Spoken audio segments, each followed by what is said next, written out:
जैसे कि पूरे हिंदुस्तान को पता हो चुका है कि आईसीआईसीआई एएमसी के आईपीओ में हमको शेयर होल्डर कोटा देखने को मिल रहा है, लेकिन लोगों के मन में शेयर होल्डर कोटा को लेकर काफी सारे डाउट्स है, काफी सारे सवाल है। तो उन सभी सवालों के जवाब आपको मात्र इस एक वीडियो में देखने को मिल जाएंगे। कुल मिला के शेयर होल्डर कोटा का जो पूरा कॉन्सेप्ट है ना, आपके दिमाग में क्लियर हो जाएगा। अप्लाई कैसे करना है, अलॉटमेंट कैसे मिलेगा, कौन सी गलती नहीं करना है जिससे अपनी एप्लीकेशन कैंसिल ना हो। कुल मिला के आप कहीं से भी अप्लाई करो, आपको ये वीडियो में सारा नॉलेज मिलने वाला है। साथ में 2 दिन पहले मैंने वीडियो बनाया था आईसीआईसीआई एएमसी के आईपीओ के ऊपर, तो 2 दिन में क्या डेवलपमेंट्स हमको देखने को मिली, लेटेस्ट जीएमपी क्या देखने को मिल रहा है, सारी अपडेट्स आपको इस वीडियो में मिलने वाली है। तो वीडियो को स्टार्टिंग से एंड तक पूरा देख लेना। बाकी वीडियो को अभी तक आपने लाइक नहीं किया तो लाइक के बटन को दबा दो, सीधा अपन वीडियो में चलते हैं। सबसे पहली बात, आईपीओ के अंदर जो रिटेल कोटा रखा गया है वो लगभग हमको 33.25% का देखने को मिल रहा है। और शेयर होल्डर कोटा की अपन बात करते हैं तो 5% का यहाँ पर शेयर होल्डर कोटा रिजर्व रखा गया है। अभी 5% का शेयर होल्डर कोटा रिजर्व रखा गया है, इसका मतलब यहां पर एक्चुअल में कितने शेयर्स रखे गए वो अपन समझ लेते हैं। तो टोटल रिजर्व शेयर्स की बात करें तो 24.48 लाख शेयर्स यहां पर शेयर होल्डर कोटा के लिए यहां रिजर्व रखे गए हैं। अभी कुल मिला के शेयर होल्डर कोटा से कितनी एप्लीकेशंस को अलॉटमेंट मिलेगा, कितने लॉट्स को अलॉटमेंट मिलेगा, वो अपने को समझना है। तो अपन एक चीज यहां पर कैलकुलेशन आराम से निकाल सकते हैं। देखो, एक लॉट के अंदर हमको लगभग 6 शेयर देखने को मिल रहे हैं आईसीआईसीआई एएमसी के आईपीओ में, जहां पर एक लॉट का आपका अमाउंट बनता है 12,990 का, मतलब लगभग 13,000 रुपए का आपका अमाउंट बनता है। तो अपन क्लियरली इसको 6 से डिवाइड कर लेंगे तो आपके पास में एक नंबर देखने को मिलेगा लगभग 4 लाख के करीब। मैं ये अप्रोक्सीमेट फिगर आपको दे रहा हूं।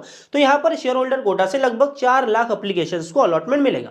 अभी कुल मिला के आप ये चीज समझो कि 4 लाख के नीचे एप्लीकेशन पड़ती है शेयर होल्डर कोटा में तो सभी को यहां पर अलॉटमेंट मिल जाएगा। और अगर 4 लाख के ऊपर एप्लीकेशन पड़ती है, मतलब मल्टीफोल्ड सब्सक्रिप्शन हमको शेयर होल्डर कोटा में देखने को मिलता है, तो वहां पर प्रो रेटा अलॉटमेंट के चलते यहां पर जो ज्यादा अप्लाई करेगा उसको अलॉटमेंट मिलेगा। तो इस अलॉटमेंट सिस्टम को भी हम आगे थोड़ा डीप में समझेंगे, पर पहले अपन समझ लेते हैं कि यहां पर eligibility criteria shareholder quota के लिए हमको क्या देखने को मिल रहा है। देखो, आईसीआईसीआई एएमसी की जो पेरेंट कंपनी है वो है आईसीआईसीआई बैंक, जहां पर आईसीआईसीआई एएमसी के अंदर आईसीआईसीआई बैंक का 51% का स्टेक हमको देखने को मिल रहा है। कुल मिला के अगर आपके पोर्टफोलियो में आईसीआईसीआई बैंक का शेयर होगा तो आप यहां पर शेयर होल्डर कोटा के लिए एलिजिबल हो।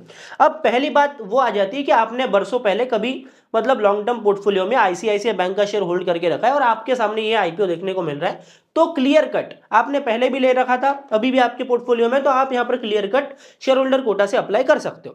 दूसरी बात, अभी अगर आपने 5 दिसंबर से पहले लिया होगा, देखो 5 दिसंबर को क्या होता है, 5 दिसंबर को आपको आईसीआईसीआई एएमसी का आरएचपी रेड हेरिंग प्रोस्पेक्टस देखने को मिलता है। कुल मिला के जो एक डॉक्यूमेंट होता है जहां पर आईपीओ की जो लेटेस्ट डिटेल्स है ना वो हमको आती हुई दिखती है। जनरली जब भी आईपीओ की ओपनिंग डेट होती है उससे लगभग 8-9-10 दिन पहले ये आरएचपी हमको देखने को मिलती है।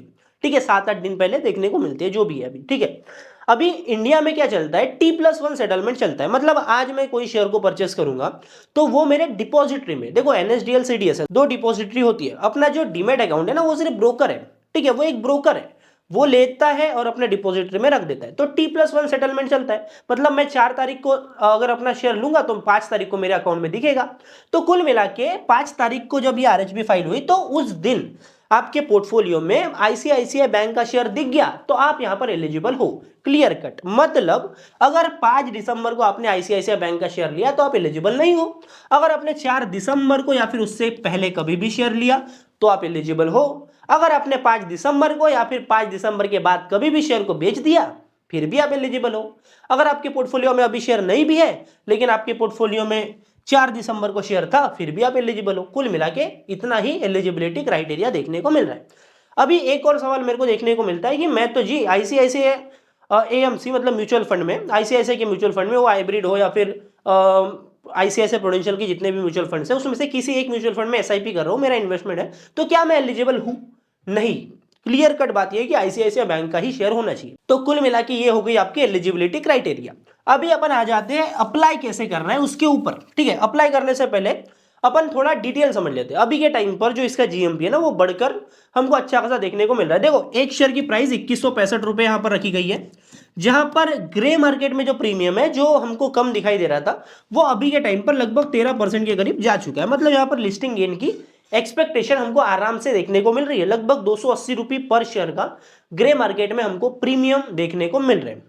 अभी ये तो चीज हो गई ग्रे मार्केट प्रीमियम की, और ये इसलिए बढ़ा है क्योंकि हमको एंकर बुक तगड़ी देखने को मिली। जो यहाँ पर एंकर इन्वेस्टर से कंपनी ने आईपीओ ने 3022 करोड़ रुपए उठाया है, वहां पर जो मेजर इन्वेस्टमेंट है ना वो बाकी म्यूचुअल फंड हाउसेस का है। मतलब जो वेल्थ मैनेजमेंट कंपनीज है, जैसे कि आपका एक्सिस हो गया, कॉन्ट हो गया और काफी सारी जैसे आपका एचडीएफसी का म्यूचुअल फंड हो गया, ठीक है। तो ये सारी कंपनीज ने यहाँ पर अच्छा खासा मात्रा में एंकर बुक में सब्सक्राइब किया है। मतलब आप इसको इस तरीके से समझो, मैसेज कुछ ऐसा जाता है कि एक एएमसी का आईपीओ आ रहा है, वहां पर बाकी बची हुई जितनी भी एएमसी ना सभी के सभी पैसा लगा रही है।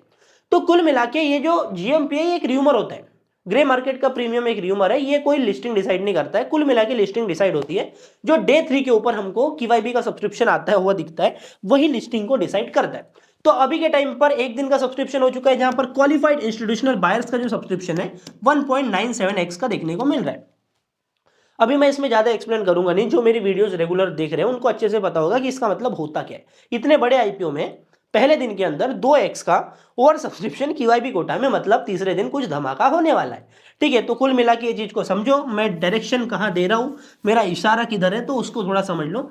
बाकी अपन आगे आते हैं अपने एप्लीकेशन वाले चीज के ऊपर। पहली बात अपन ने क्लियर कर ली कि मैं शेयर होल्डर कोटा से अप्लाई करने के लिए एलिजिबल हूं या फिर नहीं हूं। इफ मैं एलिजिबल हूं तो अब मैं क्या करूंगा, मैं क्या कर सकता हूं, मेरे पास में कौन सी शक्ति आ गई, मतलब कौन सी सुपर पावर्स आ गई जिससे मैं कुछ भी मतलब अलॉटमेंट ले सकता हूं अपना, ठीक है। तो पहला आपका हो गया, आप तो रिटेल से अप्लाई कर ही रहे थे। रिटेल में आप 6 शेयर्स का लॉट लगाते हो, जहां पर आपका 12,990 रुपये आपका लगेगा, ठीक है। तो ये आपने एक लॉट लगाते हो। रिटेल में ऐसे भी एक लॉट के ऊपर लगाने का फायदा नहीं है, अगर रिजर्व एप्लीकेशन के ऊपर सब्सक्रिप्शन ऑलरेडी आ गया तो। रिजर्व एप्लीकेशन रिटेल के लिए मैं आपको बताया तो 27 लाख हमको देखने को मिल रही है, प्लस शेयर होल्डर कोटा के लिए मैं बात करूं तो 4 लाख देखने को मिल रही है। तो 27 लाख के नीचे अगर आपकी जो है सब्सक्रिप्शन आ जाता है एप्लीकेशंस का, तो आपके पास में मल्टीपल लॉट अप्लाई करने का बेनिफिट है। 27 लाख के ऊपर गया तो बेनिफिट नहीं है, एक लॉट अप्लाई करो या फिर 10 लॉट अप्लाई करो, एक ही बात है, ठीक है। तो ये तो हो गई अपना बाय डिफॉल्ट काम हो गया। रिटेल से मैं एक लॉट लगा देता हूं हमेशा की तरह, कोई दिक्कत वाली बात नहीं है, तो मैंने लगा दिया। लेकिन सुपर पावर ये है कि मैं रिटेल में तो एक अप्लाई करूंगा एक ही डीमेट अकाउंट से, साथ में उसी डीमेट अकाउंट से उसी पैन कार्ड से मैं दूसरी अपनी एक एप्लीकेशन लगा सकता हूं, वो होगी अपनी शेयर होल्डर कोटा की, ठीक है। अब मैं शेयर होल्डर कोटा में कितना पैसा लगाऊं भैया, अभी अगर मेरे पास में 26,000 रुपए ही है तो मैं ज्यादा सोच नहीं सकता ना, मेरे पास पैसे ही नहीं है, तो मैं तो लगा दूंगा यहाँ पे 13 लगा दिया, और बेस्ट मेरा हो जाएगा कि 13 इधर डाल दो 13 इधर डाल दो, 12,990। लेकिन अपने पास में पैसा है और अपने पास में चाहते कि मुझे अलॉटमेंट मिल जाए, एनी हाउ मुझे अलॉटमेंट मिल जाए, तो अपने को अपने अलॉटमेंट के चांसेस को मैक्सिमाइज करने के लिए करना क्या पड़ेगा। एक्चुअली शेयर होल्डर कोटा में ना प्रो रेटा सिस्टम से अलॉटमेंट मिलता है, मतलब जिसने ज्यादा लॉट अप्लाई किया उसको सबसे पहले प्रायोरिटी मिलेगी, जिसने ज्यादा पैसा लगाया उसको पहले अलॉटमेंट मिलेगा, जिसने कम कम कम कम लगा रहा है उनके उसके बाद में उनका नंबर लगता है। कुल मिला के हमें अपनी लिमिट जो है जितना अपन अप्लाई कर सकते हैं उसको हिट करना पड़ेगा। अभी शेयर होल्डर कोटा में लिमिट होती है 2 लाख की, मतलब 2 लाख रुपए के ऊपर तो जी आप लगा ही नहीं सकते। मतलब जिसके पास में ज्यादा पैसा हो तो ज्यादा लगा देगा ना, वो तो सारे लॉट ले जाएगा फिर, ठीक है। तो ऐसा नहीं होता है, मैं बस बता रहा हूं 2 लाख के ऊपर अपन अप्लाई कर ही नहीं सकते। तो मैक्सिमम अपन कितने लॉट अप्लाई कर सकते हैं यहाँ पर, मैं क्लियरली इसको डिवाइड कर दूंगा तो आपके पास में नंबर निकल के आएगा लगभग 15 लॉट का। एक लॉट तो आपका 12,990 का है, तो 15 लॉट मैक्सिमम लिमिट है रिटेल की भी शेयर होल्डर कोटा की।